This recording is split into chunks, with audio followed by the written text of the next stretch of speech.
ಮರಣದ ನಂತರ ಓರ್ವ ವ್ಯಕ್ತಿ ಉಸಿರಾಡುವುದೇ ಕಷ್ಟ. ಅಂತಹದರಲ್ಲಿ 5,000 ವರ್ಷಗಳ ಹಿಂದೆ ಕೃಷ್ಣನ ಅಂತ್ಯ ಆಗಿ ಹೋಗಿದೆ. ಆದರೂ ಕೂಡ ಶ್ರೀಕೃಷ್ಣನ ಹೃದಯ ಇಂದಿಗೂ ಬಡಿಯುತ್ತಲೇ ಇದೆ ಎಂದರೆ ನೀವು ನಂಬುತ್ತೀರಾ? ಹೌದು, ಈ ಒಂದು ಸ್ಥಳದಲ್ಲಿ ಇಂದಿಗೂ ಶ್ರೀಕೃಷ್ಣನ ಹೃದಯ ಬಡಿಯುತ್ತಾನೆ ಇದೆ, ಅಂದರೆ ಇನ್ನೂ ಕೂಡ ಜೀವಂತವಾಗಿದೆ. ಈಗ ಅದು ಹೇಗಿದೆ ಗೊತ್ತಾ?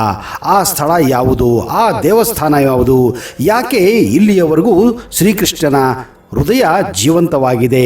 ಇಂತಹ ಆಶ್ಚರ್ಯ ಹಾಗೂ ಕುತೂಹಲ ಮಾಹಿತಿಯನ್ನು ಇವತ್ತಿನ ಈ ವಿಡಿಯೋದಲ್ಲಿ ನಿಮಗೆ ಪ್ರಸ್ತುತಪಡಿಸ್ತಾ ಇದ್ದೀನಿ. ಅದಕ್ಕಿಂತ ಮೊದಲು ನೀವು ನಮ್ಮ ಚಾನಲ್ಗೆ ಹೊಸಬರಾಗಿದ್ದರೆ ದಯವಿಟ್ಟು ಈಗಲೇ ಸಬ್ಸ್ಕ್ರೈಬ್ ಮಾಡಿ, ಜೊತೆಗೆ ಬೆಲ್ ಐಕನ್ ಕೂಡ ಪ್ರೆಸ್ ಮಾಡಿ.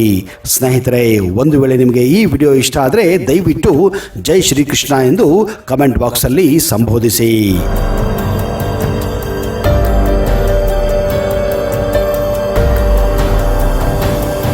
ನಮಸ್ಕಾರ ಸ್ನೇಹಿತರೆ, ಫೋಕಸ್ ಯೂಟ್ಯೂಬ್ ಕನ್ನಡ ಚಾನಲ್ಗೆ ಸ್ವಾಗತ ಸುಸ್ವಾಗತ. ಹಿಂದೂ ದೇವಸ್ಥಾನಗಳ ಹೆಚ್ಚಿನ ಮೂರ್ತಿಗಳು ಕಲ್ಲಿನಿಂದ ಮಾಡಲ್ಪಟ್ಟಿವೆ. ಆದರೆ ಪುರಿ ಜಗನ್ನಾಥ ದೇವಸ್ಥಾನದಲ್ಲಿ ಮಾತ್ರ ಅಲ್ಲಿನ ಮೂರ್ತಿಯು ಕಟ್ಟಿಗೆಯಿಂದ ಮಾಡಲ್ಪಟ್ಟಿದೆ. 5,000 ವರ್ಷಗಳ ಹಿಂದಿನ ಈ ಮೂರ್ತಿಯ ಎದೆಭಾಗದಲ್ಲಿ ಕೃಷ್ಣನ ಹೃದಯ ಇಡಲಾಗಿದೆ ಎಂದು ನಂಬಲಾಗಿದೆ. ಇಲ್ಲಿ ಪ್ರತಿ 12 ವರ್ಷಕ್ಕೊಮ್ಮೆ ಈ ಕಟ್ಟಿಗೆಯ ಮೂರ್ತಿಯನ್ನು ಬದಲಾಯಿಸಿ ಹೊಸ ಮೂರ್ತಿಗೆ ಹೃದಯವನ್ನು ಅಳವಡಿಸಲಾಗುತ್ತದೆ. ಹಾಗೆ ಮಾಡುವಾಗ ಇಡೀ ಪುರಿ ನಗರ ಕತ್ತಲಾಗುತ್ತದೆ ಹಾಗೂ ವಿದ್ಯುತ್ತನ್ನು ಕೂಡ ತೆಗೆಯಲಾಗುತ್ತದೆ. ಯಾರು ಕೂಡ ಯಾರ ಮನೆಯಲ್ಲೂ ಕೂಡ ದೀಪವನ್ನು ಹಚ್ಚುವಂತಿಲ್ಲ.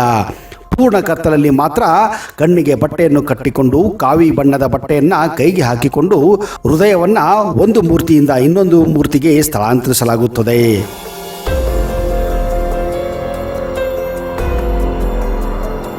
ಈ ರೀತಿ ಕಳೆದ ಬಾರಿ ಹೃದಯವನ್ನು ಸ್ಥಳಾಂತರಿಸಿದ್ದು ಜೂನ್ 1, 2015ರಲ್ಲಿ. 50 ವರ್ಷಗಳ ಹಿಂದೆ ಒಬ್ಬ ಪುರೋಹಿತ ಈ ರೀತಿ ಮಾಡುವಾಗ ಕಣ್ಣಿಗೆ ಕಟ್ಟಿದ್ದಂತಹ ಬಟ್ಟೆಯನ್ನು ತೆಗೆದು ನೋಡಲು ಹೋಗಿ 50 ವರ್ಷಗಳ ಹಿಂದೆ ಒಬ್ಬ ಪುರೋಹಿತ ಈ ಹೃದಯವನ್ನು ನೋಡಿದ್ದೇನೆ ಎಂದು ಹೇಳಿಕೊಂಡಿದ್ದಾನೆ. ಅವನ ಪ್ರಕಾರ ಆ ಹೃದಯ ಇರುವ ಭಾಗದಿಂದ ಮರ್ಕ್ಯುರಿ ತರಹ ದ್ರವ ಬೀಳುತ್ತದೆ. ಇದರಿಂದಲೇ ಕಟ್ಟಿಗೆಯ ಮೂರ್ತಿ ಪ್ರತಿ 12 ವರ್ಷಕ್ಕೊಮ್ಮೆ ಶೀತಲವಾಗುತ್ತದೆ. ಆದರೆ ದುರದೃಷ್ಟ ನೋಡಿ, ಈ ವ್ಯಕ್ತಿ ಈ ರೀತಿ ನೋಡಿದ್ದಕ್ಕಾಗಿಯೇ ಮುಂದೆ ಒಂದೇ ವಾರದಲ್ಲಿ ತನ್ನ ಕಣ್ಣುಗಳನ್ನು ಕಳೆದುಕೊಂಡು ಆಮೇಲೆ 1 ತಿಂಗಳ ನಂತರ ಸಾವನ್ನಪ್ಪಿದ್ದಾನೆ. ಹಾಗಾದರೆ ಈ ಮೂರ್ತಿಯ ಮರ್ಮವೇನು? ಈ ಹೃದಯದ ಕರ್ಮವೇನು? ಅದರ ಹಿಂದಿನ ರಹಸ್ಯವೇನು? ಪುರಾಣಗಳ ಪ್ರಕಾರ ಶ್ರೀ ವಿಷ್ಣು ದ್ವಾಪರ ಯುಗದಲ್ಲಿ ಕೃಷ್ಣನಾಗಿ ಅವತರಿಸಿದಾಗ ಅದು ಅವನ ಮಾನವನ ರೂಪವಾಗಿತ್ತು. ಸೃಷ್ಟಿಯ ನಿಯಮದ ಪ್ರಕಾರ ಮಾನವ ರೂಪವನ್ನು ಪಡೆದಂತಹ ಯಾವುದೇ ಜೀವವಾಗಲಿ ಅಂತ್ಯವನ್ನ ಪಡೆಯಲೇಬೇಕು. ಹೀಗಿರುವಾಗ ಮಹಾಭಾರತದ ಯುದ್ಧ ನಂತರ ಶ್ರೀಕೃಷ್ಣನು ದ್ವಾರಕೆಗೆ ಬಂದು ಅಲ್ಲಿ ಸಾವನ್ನಪ್ಪುತ್ತಾನೆ.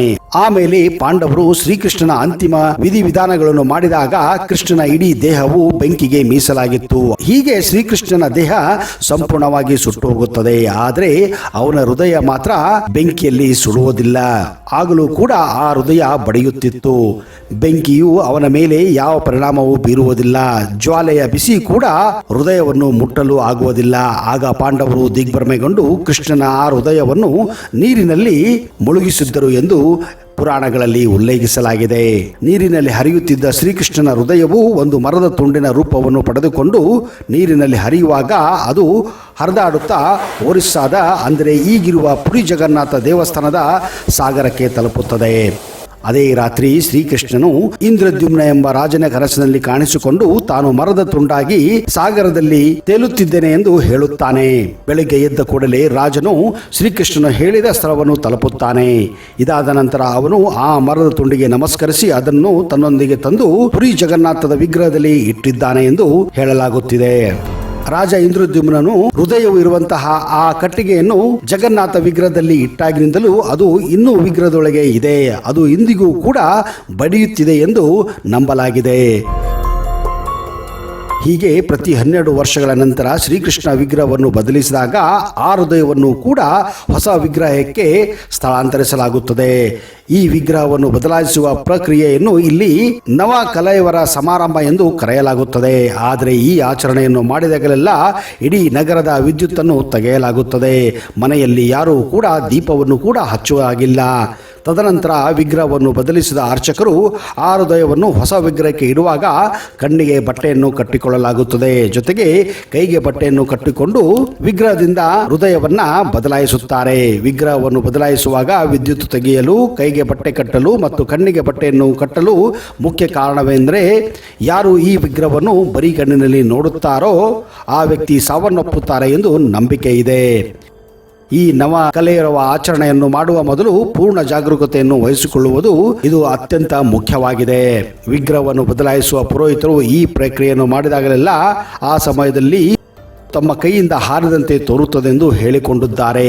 ಕೈಯಲ್ಲಿ ಬಟ್ಟೆಯನ್ನು ಕಟ್ಟುವುದರಿಂದ ಅವರು ಅದರ ಆಕಾರ ಸ್ಪಷ್ಟವಾಗಿ ಅವರಿಗೆ ಅರಿಯುವುದಿಲ್ಲ ಎಂದು ಹೇಳಿಕೊಂಡಿದ್ದಾರೆ. ಈ ದೇವಸ್ಥಾನದ ರಥಯಾತ್ರೆ ಒರಿಸ್ಸಾ ರಾಜ್ಯದ ಪುರಿಯಲ್ಲಿರುವ ಜಗನ್ನಾಥ ದೇವಾಲಯದಿಂದ ಪ್ರಾರಂಭವಾಗುತ್ತದೆ. ಈ ರಥಯಾತ್ರೆಗಾಗಿ ಕೃಷ್ಣ, ಬಲರಾಮ ಮತ್ತು ಸಹೋದರಿ ಸುಭದ್ರಾ ಅವರ ಪ್ರತ್ಯೇಕ ರಥಗಳನ್ನು ಇಲ್ಲಿ ತಯಾರಿಸಲಾಗುತ್ತದೆ. ಅವುಗಳಲ್ಲಿ ಹಿರಿಯ ಸಹೋದರ ಬಲರಾಮನ ರಥವು ಮುಂಭಾಗದಲ್ಲಿ ಚಲಿಸುತ್ತದೆ. ಮಧ್ಯದಲ್ಲಿ ಆತ್ಮೀಯ ಸಹೋದರಿ ಸುಭದ್ರ ರಥ ಮತ್ತು ಇಡೀ ಪ್ರಪಂಚದ ರಕ್ಷಕನಾದ ಶ್ರೀಕೃಷ್ಣನ ರಥವು ಹಿಂಭಾಗದಲ್ಲಿ ಚಲಿಸುತ್ತದೆ. ಬಲರಾಮನ ರಥವನ್ನು ತಾಲಧ್ವಜ ಎಂದು ಕರೆಯಲಾಗುತ್ತದೆ ಮತ್ತು ಅದು ಕೆಂಪು ಬಣ್ಣ ಮತ್ತು ಹಸಿರು ಬಣ್ಣದಾಗಿರುತ್ತದೆ. ಅದೇ ರೀತಿ ಸಹೋದರಿ ಸುಭದ್ರಾ ರಥವನ್ನು ದರ್ಪದಳ ಎಂದು ಕರೆಯಲಾಗುತ್ತದೆ. ಇದು ಕಪ್ಪು ಮತ್ತು ನೀಲಿ ಬಣ್ಣದಾಗಿರುತ್ತದೆ. ಅದೇ ಸಮಯದಲ್ಲಿ ಶ್ರೀಕೃಷ್ಣನ ರಥವನ್ನು ಗರುಡ ಧ್ವಜ ಎಂದು ಕರೆಯಲಾಗುತ್ತದೆ ಮತ್ತು ಅದರ ಬಣ್ಣ ಕೆಂಪು ಮತ್ತು ಹಳದಿ ಆಗಿರುತ್ತದೆ. ರಥವನ್ನು ತಯಾರಿಸುವಾಗ ಬೇವಿನ ಮರವನ್ನು ಆಯ್ಕೆ ಮಾಡಲಾಗುತ್ತದೆ. ಅವುಗಳನ್ನು ವಿಶೇಷ ರೀತಿಯ ಮರದಿಂದ ತಯಾರಿಸಲಾಗುತ್ತದೆ. ಇದನ್ನು ಇಲ್ಲಿ ದಾರು ಎಂದು ಕರೆಯಲಾಗುತ್ತದೆ. ಈ ದೇವಸ್ಥಾನದ ಸಮಿತಿಯನ್ನು ರಚಿಸುವ ಮೂಲಕ ಶುಭ ಮರವನ್ನು ಆಯ್ಕೆ ಮಾಡಲಾಗುತ್ತದೆ ಮತ್ತು ನಂತರ ಅದರಿಂದ ರಥವನ್ನು ಇಲ್ಲಿ ತಿಂಗಳುಗಟ್ಟಲೆ ತಯಾರು ಮಾಡಲಾಗುತ್ತದೆ. ಭಗವಾನ್ ಜಗನ್ನಾಥ, ಸಹೋದರಿ ಸುಭದ್ರಾ ಮತ್ತು ಹಿರಿಯ ಸಹೋದರಂತ ಬಲರಾಮರ ವಿಗ್ರಹಗಳಲ್ಲಿ ಯಾರಿಗೂ ಕೈ ಹಾಗೂ ಕಾಲು ಮತ್ತು ಉಗುರು ಇರುವುದಿಲ್ಲ. ಈ ಹಿಂದೆ ವಿಗ್ರಹಗಳನ್ನು ನಿರ್ಮಿಸುವ ಕೆಲಸವನ್ನು ವಿಶ್ವಕರ್ಮನು ಮಾಡುತ್ತಿದ್ದನು ಎಂಬ ಪುರಾಣವೂ ಇದೆ. ಪುರಾಣಗಳ ಪ್ರಕಾರ ವಿಗ್ರಹವನ್ನು ತಯಾರಿಸುವಾಗ ಕೆಲಸ ಮುಗಿಯುವವರೆಗೂ ಯಾರು ತನ್ನ ಕೋಣೆಯೊಳಗೆ ಬರಬಾರದೆಂದು ವಿಶ್ವಕರ್ಮ ಷರತ್ತು ಹಾಕಿದ್ದನು. ಆದರೆ ಒಬ್ಬ ರಾಜ ತನ್ನ ಕೋಣೆಯ ಬಾಗಿಲು ತೆರೆದಾಗ ವಿಶ್ವಕರ್ಮನು ವಿಗ್ರಹವನ್ನು ಮಾಡೋದನ್ನು ಮಧ್ಯದಲ್ಲಿ ನಿಲ್ಲಿಸುತ್ತಾನೆ. ಅಂದಿನಿಂದ ವಿಗ್ರಹಗಳು ಇಲ್ಲಿ ಅಪೂರ್ಣವಾಗಿದೆ. ಆದ್ದರಿಂದ ಇಂದಿನವರೆಗೂ ಈ ವಿಗ್ರಹಗಳನ್ನು ಕೈ ಅಥವಾ ಕಾಲು ಇಲ್ಲದೆ ಇಲ್ಲಿ ಪೂಜಿಸಲಾಗುತ್ತದೆ. ಜಗನ್ನಾಥ ರಥವನ್ನು 16 ಚಕ್ರಗಳಿಂದ ಮಾಡಲಾಗಿದ್ದು ಇದನ್ನು ತಯಾರಿಸಲು 332 ಮರದ ತುಂಡುಗಳನ್ನು ಬಳಸಲಾಗುತ್ತದೆ. ಹಾಗೆ ಇದರ ಎತ್ತರವು 45 ಅಡಿಯಾಗಿದೆ. ಈ ರಥದ ಗಾತ್ರವು ಇತರ 2 ರಥಗಳಿಂದ ದೊಡ್ಡದಾಗಿದೆ. ಹಾಗೆಯೇ ಶ್ರೀಕೃಷ್ಣನ ರಥದಲ್ಲಿ ಭಗವಾನ್ ಆಂಜನೇಯ ಮತ್ತು ನರಸಿಂಹ ಚಿಹ್ನೆಗಳನ್ನು ಕೂಡ ಕೆತ್ತಲಾಗುತ್ತದೆ. ಈ ಮೂರ್ತಿಗಳ ನಿರ್ಮಾಣದ ಹಿಂದೆ ಪ್ರಾಚೀನ ಒಂದು ನಂಬಿಕೆಯೂ ಕೂಡ ಇದೆ. ಆ ನಂಬಿಕೆ ಏನೆಂದರೆ ಅವುಗಳನ್ನು ರಾಜ ಇಂದ್ರದ್ಯುಮ್ನನು ನಿರ್ಮಿಸಿದ್ದನು. ರಾಜ ಇಂದ್ರದ್ಯುಮ್ನ ವಿಷ್ಣುವಿನ ಮಹಾನ್ ಭಕ್ತನಾಗಿದ್ದನು. ರಾಜನ ಕನಸಿನಲ್ಲಿ ದೇವರು ವಿಗ್ರಹಗಳನ್ನು ಮಾಡಲು ಆದೇಶ ನೀಡಲಾಗಿತ್ತು ಎಂದು ನಂಬಲಾಗಿದೆ. ಶ್ರೀಕೃಷ್ಣನು ನದಿಯಲ್ಲಿ ಮರದ ದಿಂಬಿನ ರೂಪದಲ್ಲಿ ಇದ್ದಾನೆ ಮತ್ತು ಬಲರಾಮ ಮತ್ತು ಸುಭದ್ರೆ ಕೂಡ ಇದ್ದಾಳೆ ಎಂದು ಆ ರಾಜನಿಗೆ ಕನಸು ಬಿದ್ದಿತ್ತು. ಭಗವಂತನ ಆಜ್ಞೆಯಂತೆ ಅನುಸರಿಸಿ ರಾಜನು 3 ಮರದ ತುಂಡನ್ನು ವಿಗ್ರಹದಲ್ಲಿ ಇಟ್ಟು ಈ ವಿಗ್ರಹಗಳನ್ನು ನಿರ್ಮಿಸಿದ್ದನು ಎಂದು ನಂಬಲಾಗಿದೆ. ಪುರಿಯ ಜಗನ್ನಾಥ ದೇವಾಲಯವು ಸುಮಾರು 1000 ವರ್ಷಗಳ ಹಿಂದೆ ನಿರ್ಮಾಣ ಮಾಡಲಾಗಿತ್ತು. ಅಂದಿನಿಂದ ಪ್ರತಿ 14 ವರ್ಷಗಳೊಮ್ಮೆ ಇಲ್ಲಿ ಅತಿ ದೊಡ್ಡ ಜಾತ್ರೆ ಹಾಗೂ ರಥೋತ್ಸವ ಕೂಡ ಜರುಗುತ್ತದೆ. ಈ ರಥೋತ್ಸವವನ್ನು ನೋಡಲು ದೇಶ ವಿದೇಶದಿಂದ ಲಕ್ಷಾಂತರ ಜನರು ಈ ಸಮಯದಲ್ಲಿ ಭಾಗವಹಿಸುತ್ತಾರೆ. ವಿಶೇಷ ಏನೆಂದರೆ ಇಲ್ಲಿ ಹಿಂದೂಗಳಿಗೆ ಮಾತ್ರ ಈ ರಥೋತ್ಸವ ಹಾಗೂ ದೇವಸ್ಥಾನದಲ್ಲಿ ಪ್ರವೇಶ ಇದೆ. ಅಂದ ಹಾಗೆ ಪುರಿ ಜಗನ್ನಾಥ ದೇವಸ್ಥಾನವು ಒರಿಸ್ಸಾ ರಾಜ್ಯದ ರಾಜಧಾನಿ ಭುವನೇಶ್ವರದಿಂದ 64 ಕಿಲೋಮೀಟರ್ ದೂರದಲ್ಲಿದೆ. ಹಾಗೆಯೇ ಕೋನಾರ್ಕ್ ಸೂರ್ಯ ದೇವಾಲಯದಿಂದ ಕೇವಲ 38 ಕಿಲೋಮೀಟರ್ ದೂರದಲ್ಲಿದೆ. ಇನ್ನು ಕರ್ನಾಟಕ ರಾಜ್ಯದ ರಾಜಧಾನಿ ಬೆಂಗಳೂರಿನಿಂದ 1400 ಕಿಲೋಮೀಟರ್ ದೂರದಲ್ಲಿದೆ. ಒಂದು ವೇಳೆ ನೀವು ಪುರಿಯನ್ನು ಭೇಟಿ ಕೊಡಬೇಕೆಂದರೆ ನೇರವಾದ ರೈಲ್ವೆ ಸಂಪರ್ಕ ಕೂಡ ಇದೆ. ಹಾಗೆ ಹತ್ತಿರದ ವಿಮಾನ ನಿಲ್ದಾಣ ಅಂದರೆ ಅದು ಭುವನೇಶ್ವರದ ವಿಮಾನ ನಿಲ್ದಾಣವಾಗಿದೆ. ಸ್ನೇಹಿತರೆ, ಜೀವನದಲ್ಲಿ ನೀವು 4 ಧಾಮಗಳನ್ನ ಮಾಡಬೇಕು ಅಂದರೆ ಅದರಲ್ಲಿ ಪುರಿ ಜಗನ್ನಾಥ ದೇವಸ್ಥಾನವನ್ನು ತಪ್ಪದೆ ಭೇಟಿ ಕೊಡಬೇಕು. ಒಂದು ವೇಳೆ ನೀವು ಒರಿಸ್ಸಾ ರಾಜ್ಯಕ್ಕೆ ಭೇಟಿ ಕೊಟ್ಟರೆ ಪುರಿ ಜಗನ್ನಾಥ ದೇವಸ್ಥಾನವನ್ನ ತಪ್ಪದೆ ಭೇಟಿ ಕೊಡಿ.